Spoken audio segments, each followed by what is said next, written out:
what I saw was something I think a lot of people who are conservative have seen before, which is that I liked the civilization I came from.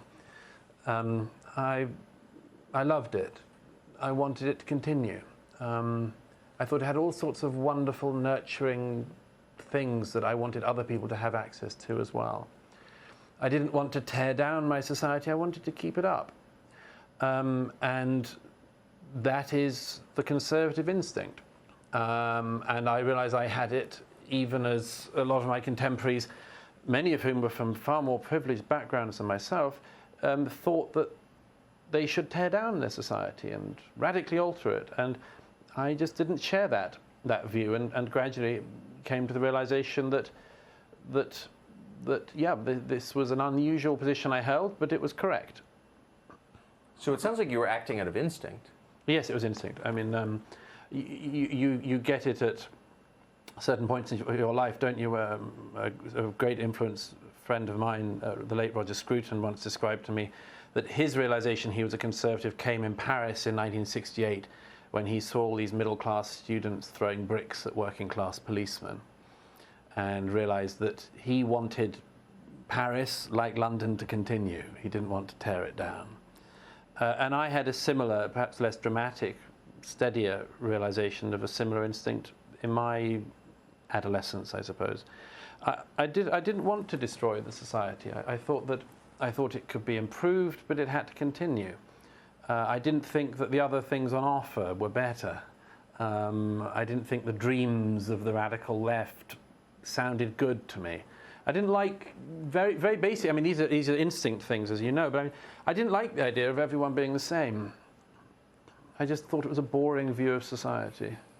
I didn't want us all to live in the same houses, all have the same gardens, all have the same You were for views. diversity before being for diversity was yes, cool? Yes, before I knew it. And I didn't want everyone to have the same views and to have to read the same books and to like the same things. I thought that difference was a wonderful thing. And that didn't mean that unfairness wouldn't exist or should be celebrated. But yes, I didn't like the offer that I always saw the left as holding out to me at a very instinctive level. So I accidentally became a conservative. I think you have unusual clarity. You can see things very clearly as they happen, and that's obviously the first step to improving things, and you also seem to have a balanced life in the middle of this maelstrom. Well, we have to balance our lives, don't we? I mean, we all know people who've gone mad in recent years. Some of us, people quite close to us. And mainly it's because we've lost perspective. We've lost perspective on what matters. We've lost perspective on how to view things, the correct perspective to look at life. We've lost a lot, and we have to regain it. I don't think that things once lost are impossible to regain. I mean, you know, we live in this era where we imagine that we can know anything because we can Google it.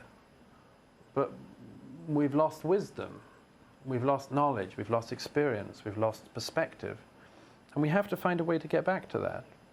I think one way back to it is to admire it and to seek to get it back. To admire people who know things we don't know. I mean, that's one of the things we've completely lost, isn't it, in our era? Everybody thinks they know everything and can lecture everyone else because of that. Are you surprised by the ignorance on display? Oh, I mean, American ignorance is just heroic.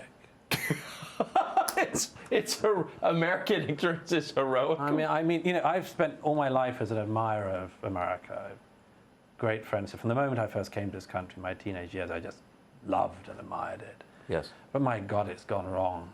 I mean, we're now at this stage where countries like my own country of birth, Great Britain, are actually having to try to cut ourselves off from American influence. You know, that's how bad American influence has become.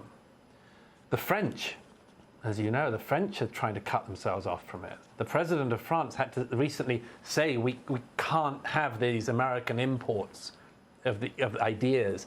The French Academy, French academics are saying we can't allow this American import in. What is the import? It's stupidity. It's evangelical stupidity. I don't know why I'm laughing. It's so awful. It's terrible. But it's true. It's terrible. And I mean, I hope your viewers understand that I'm saying this as a friend, an admirer. And I don't say it because I hate America. I say it because I love America and I wish it could do better. I just fear this ignorance and this lack of desire to get perspective on things and to have humility, intellectual humility. All I hear is these awful products of the American Academy berating everyone else about things and knowing so little. And it's worrying. American culture is currently ripping through the rest of the world. And I don't think it works in America, and it certainly doesn't work elsewhere. Hey, Sean Hannity here. Hey, click here to subscribe to Fox News YouTube page and catch our hottest interviews and most compelling analysis. You will not get it anywhere else.